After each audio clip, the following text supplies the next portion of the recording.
दोस्तों, इन 3 प्रकार के भोजन से मनुष्य की आयु कम होती है। इस प्रसंग में एक प्राचीन कथा है। इस कथा के माध्यम से हम आपको बताते हैं कि मनुष्य को किस प्रकार का भोजन करना चाहिए, भोजन करने का सही तरीका और सही दिशा कौन सी है, भोजन कब करना चाहिए तथा भोजन शुरू करने से पहले क्या बोलना चाहिए। दोस्तों, एक बार की बात है, देवर्षि नारद भगवान श्री कृष्ण से मिलने के लिए द्वारिका नगरी में पधारते हैं। तब भगवान श्री कृष्ण देवर्षि नारद को देखकर उनका स्वागत करते हुए कहते हैं, आइए देवर्षि, द्वारिका में आपका स्वागत है। आज किस प्रयोजन से आप द्वारिका में पधारे हैं? अवश्य ही कोई महत्वपूर्ण समाचार लेकर आए होंगे। तब देवर्षि कहते हैं, हे प्रभु, आप सब कुछ जानते हुए भी पूछ रहे हैं। मैं आज आपके पास मेरी एक्स शंका का निवारण करने के लिए ही आया हूं। कृपया आप अपने इस भक्त की द्विधा को दूर कीजिए। तब श्री कृष्ण मुस्कुराते हुए कहते हैं, हे देवर्षि, मैं अवश्य जानता हूं कि आप किस कारण से दुखी हैं और आपके मन की द्विधा को भी मैं अवश्य जानता हूं। इसीलिए आपके मन में जो भी शंका है अथवा प्रश्न है, आप निसंकोच होकर पूछिए। मैं आपकी शंका का निवारण अवश्य करूंगा। देवर्षि नारद कहते हैं, हे प्रभु, मेरे मन में आज यह जानने की इच्छा है कि मनुष्य को किस प्रकार का भोजन करना चाहिए, किस प्रकार का भोजन मनुष्य की आयु बढ़ाने वाला होता है और किस प्रकार का भोजन आयु को कम करने वाला होता है। हे प्रभु, मनुष्य को भोजन किस दिशा में मुख करके करना चाहिए, भोजन करने से पूर्व कौन सा मंत्र बोलना चाहिए, कृपा करके आप मुझे इन सभी प्रश्नों के उत्तर दीजिए। तब श्री कृष्ण कहते हैं, हे देवर्षि, आज आपने समस्त मनुष्य जाति के कल्याण के लिए बहुत ही महत्वपूर्ण प्रश्न किया है। यह बात सत्य है कि मनुष्य जिस प्रकार का भोजन करता है उसी के अनुसार उसका स्वभाव, भाग्य और उसका अगला जन्म निर्धारित होता है। हे देवर्षि, इस विषय में एक प्राचीन इतिहास है जो मैं आपको सुनाता हूं। त्रेता युग में यह कथा महर्षि अगस्त्य ने भगवान श्री राम को सुनाई थी, इसीलिए इस कथा का महत्व बहुत अधिक है। इस प्राचीन कथा के माध्यम से आपको आपके सभी प्रश्नों के उत्तर मिल जाएंगे। इसीलिए आप इस कथा को ध्यान से पूरा अवश्य सुने और इसका प्रचार करें। जो भी इस कथा का श्रवण करता है उसके समस्त पापों का नाश होता है और उसे सैकड़ों वर्षों तक दान करने का पुण्य मिलता है। देवर्षि कहते हैं, हे प्रभु, मैं इस कथा को अवश्य सुनना चाहता हूं। इस कथा को मैं ध्यानपूर्वक सुनूंगा और इसका प्रचार पृथ्वी लोक पर करूंगा।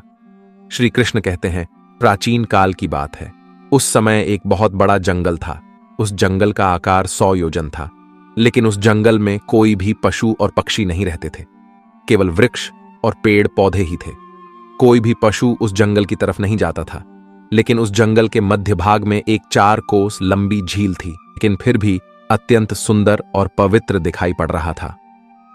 उस आश्रम में कोई भी साधु तथा तपस्वी नहीं रहता था। वह आश्रम पूरी तरह से खाली था। अगस्त्य मुनि एक रात के लिए उस आश्रम में ठहर गए और सुबह उठकर वे उस झील के पास चले गए तो उन्हें रास्ते में एक मुर्दा अर्थात लाश पड़ी हुई दिखाई पड़ी, जो शरीर से अत्यंत बलवान और हृष्टपुष्ट था, जिसे देखकर मालूम होता था कि वह किसी तरुण पुरुष की लाश है। उस लाश को देखकर अगस्त्य मुनि सोचने लगे कि यह कौन है, इसकी मृत्यु कैसे हो गई तथा वह इस जंगल में आखिर कैसे आया होगा। उस मरे हुए आदमी के बारे में जानने की अगस्त्य मुनि को जिज्ञासा हुई। तभी अचानक आकाश में उन्हें एक दिव्य विमान दिखाई पड़ा और वह दिव्य विमान उस झील के समीप आकर रुक गया और उस विमान से एक दिव्य पुरुष उतरा और वह उस झील में नहाने के लिए चला गया। झील में नहाने के बाद वह बाहर आया और उस मुर्दे का मांस खाने लगा। उसने भर पेट उस मोटे ताजे मुर्दे का मांस खा लिया और फिर से विमान में बैठकर स्वर्ग की ओर जाने लगा। तभी अगस्त्य मुनि ने उस दिव्य पुरुष को आवाज लगाई, हे दिव्य पुरुष, तुम कौन हो? तुम देवताओं के समान दिखाई पड़ते हो, किंतु तुम्हारा भोजन बहुत घृणित है। तुम मुर्दे का मांस क्यों खा रहे हो? ऐसा भोजन भला कोई देवता कैसे कर सकता है? फिर उस स्वर्गवासी दिव्य पुरुष ने अगस्त्य मुनि की तरफ देखा और उन्हें हाथ जोड़कर प्रणाम करके कहने लगा, हे विप्रवर, आपको प्रणाम है। मैं आपको मेरी कहानी सुनाता हूं। पूर्व काल की बात है। विदर्भ देश में मेरे महायशस्वी पिता राज्य करते थे। वे वसुदेव के नाम से तीनों लोकों में प्रसिद्ध थे और परम धार्मिक व्यक्ति थे। उनकी 2 पत्नियां थीं। उन दोनों पत्नियों से उन्हें एक एक करके 2 पुत्र हुए। मैं उनका सबसे बड़ा बेटा था। लोग मुझे श्वेत के नाम से जानते थे और मेरे छोटे भाई का नाम सूरत था।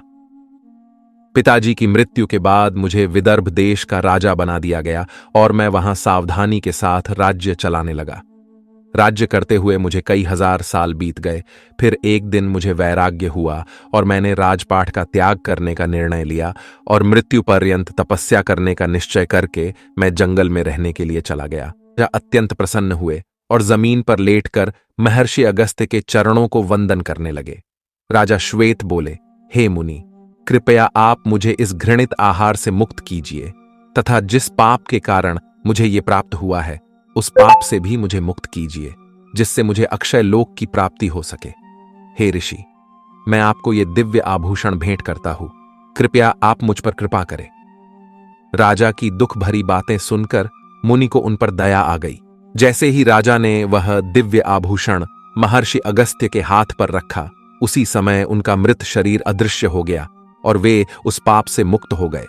और फिर महर्षि अगस्त्य से आज्ञा लेकर वे उस दिव्य विमान में बैठकर ब्रह्मलोक को चले गए। इस प्रकार से उस राजा श्वेत को दान न करने के पाप से मुक्ति मिली।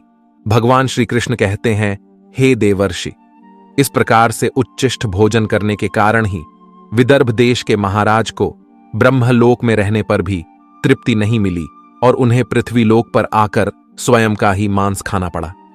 हे देवर्षि, अब मैं तुम्हें भोजन के नियम बताता हूं, आप इसे ध्यान से सुनिए। भोजन शुरू करने से पहले थोड़ा सा अन्न भूमि पर रखना चाहिए ताकि देवता, पशु पक्षी, सर्प, दैत्य तथा प्रेत पिशाच जो अपने कर्म बंधन से बंधे हुए हैं, उन सभी को अन्न की प्राप्ति हो। यदि भोजन करते समय कोई अतिथि आ जाए तो उसका स्वागत करे और उसे आसन देकर प्रणाम करके उसका सत्कार करे। फिर उसे श्रद्धापूर्वक भोजन कराकर विदा करे, क्योंकि जिसके घर से अतिथि निराश होकर लौट जाता है उसे वह अपने पाप देकर उसके शुभ कर्मों को ले जाता है। श्री कृष्ण कहते हैं, मनुष्य को पिता के घर में रहने वाली विवाहित कन्या, दुखिया और गर्भ धारण की हुई स्त्री तथा वृद्ध को भोजन कराने के बाद ही भोजन करना चाहिए। इन सभी को भोजन कराए बिना जो स्वयं भोजन ग्रहण करता है उसका भोजन पापमय बन जाता है। ऐसा व्यक्ति नरक में ही जाता है। जो स्नान किए बिना ही भोजन करता है उसका भोजन मलभक्षण के समान हो जाता है। जो बालक एवं वृद्ध आदि के हिस्से का भोजन करता है उसका भोजन विष्ठा के समान हो जाता है। और जो बिना दान किए ही भोजन ग्रहण करता है उसका भोजन विष के समान बन जाता है। मनुष्य को कभी भी दुराचारी व्यक्ति द्वारा दिया गया अथवा दूसरों द्वारा अपमानित करके दिया गया भोजन कभी भी ग्रहण नहीं करना चाहिए। मनुष्य को चाहिए कि परोसे हुए भोजन का अग्रभाग अग्नि को देकर ही भोजन करना चाहिए। भोजन को एकाग्र चित्त होकर करना चाहिए। प्रथम मीठा, फिर लवण और खट्टा और अंत में कटु एवं तीखे पदार्थों का सेवन करे। प्रथम 3 निवाले मौन होकर ग्रहण करने चाहिए।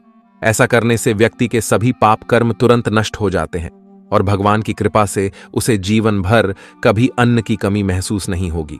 श्री कृष्ण कहते हैं, पूर्व दिशा में बैठकर भोजन करने से व्यक्ति रोगों से और मानसिक तनाव से मुक्त हो जाता है। बीमार बुजुर्गों को पूर्व की ओर मुख करके भोजन अवश्य करना चाहिए।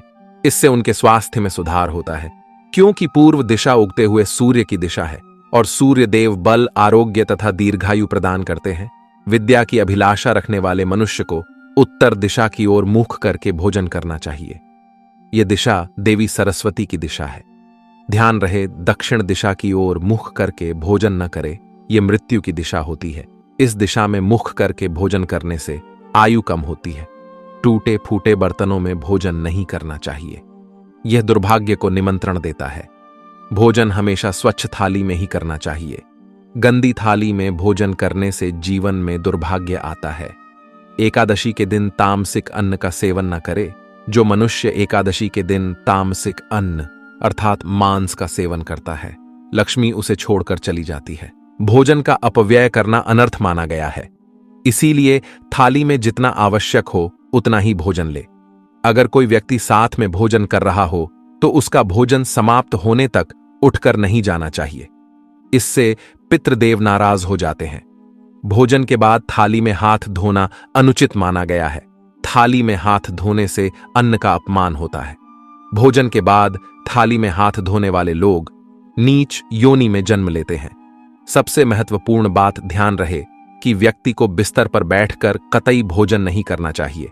ऐसा करने से व्यक्ति कई प्रकार के रोगों से ग्रसित हो सकता है। भोजन केवल जमीन पर आसन बिछाकर उस पर बैठकर ही करना चाहिए। भोजन करते समय दिशाओं का ध्यान रखना बहुत ही आवश्यक होता है। यदि गलत दिशा में बैठकर अथवा गलत दिशा में मुख करके भोजन करने से व्यक्ति को उसके अनिष्टकारक परिणाम प्राप्त होते हैं। भगवान श्री कृष्ण कहते हैं, जिस भोजन के ऊपर से कोई पैर रखकर चला गया हो अथवा कोई व्यक्ति भोजन को लांघ कर गया हो तो ऐसे भोजन को कभी खाना नहीं चाहिए। ऐसा भोजन अशुद्ध हो जाता है। ऐसे भोजन को पशुओं को खिला देना चाहिए। दूसरों के द्वारा लांघा गया भोजन खाने से मनुष्य की आयु कम हो जाती है और उसके शरीर में भिन्न भिन्न प्रकार के रोग उत्पन्न होते हैं। ग्रहण करने से दरिद्रता आती है। भोजन करते समय वेदों का उच्चारण नहीं करना चाहिए। शास्त्रों के अनुसार स्त्री को पति के भोजन के बाद ही भोजन कर लेना चाहिए। यदि पति घर से दूर हो तो पति को ध्यान करके भोजन ग्रहण करना चाहिए। इससे पति की आयु लंबी होती है और स्त्री सदा सुहागिन रहती है। पति से पहले भोजन करना शास्त्रों में शुभ माना नहीं गया है। इससे पति की आयु कम हो जाती है। इसके साथ ही विष्णु पुराण के अनुसार पति और पत्नी को एक साथ बैठकर भोजन नहीं करना चाहिए।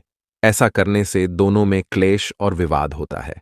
अंधकार में अथवा आकाश के नीचे बैठकर भोजन नहीं करना चाहिए। भोजन करते समय सिर पर छत अथवा वृक्ष की छाया अवश्य होनी चाहिए। केवल एक वस्त्र पहनकर भी भोजन करना अनुचित होता है अथवा नग्न अवस्था में भोजन ग्रहण करना अशुभ होता है। इससे जीवन में दुर्भाग्य आता है। सवारी पर बैठकर अर्थात किसी वाहन में बैठकर भी भोजन ग्रहण करना अनुचित होता है। साथ ही शैया पर बैठकर भोजन करने से व्यक्ति की आयु कम हो जाती है। हंसते हुए अथवा रोते हुए भोजन करना अनिष्टकारक होता है। इससे गले में अन्न फंसकर प्राण जाने का भी खतरा बना रहता है। तो दोस्तों, इस प्रकार से भगवान श्री कृष्ण ने देवर्षि नारद को भोजन करने का महत्व बताया है। आपको यह कथा कैसी लगी कमेंट करके अवश्य बताएं। जानकारी अच्छी लगी तो वीडियो को लाइक जरूर करें और कमेंट में जय श्री कृष्ण अवश्य लिखें। साथ ही चैनल को सब्सक्राइब करें। आप सभी का धन्यवाद।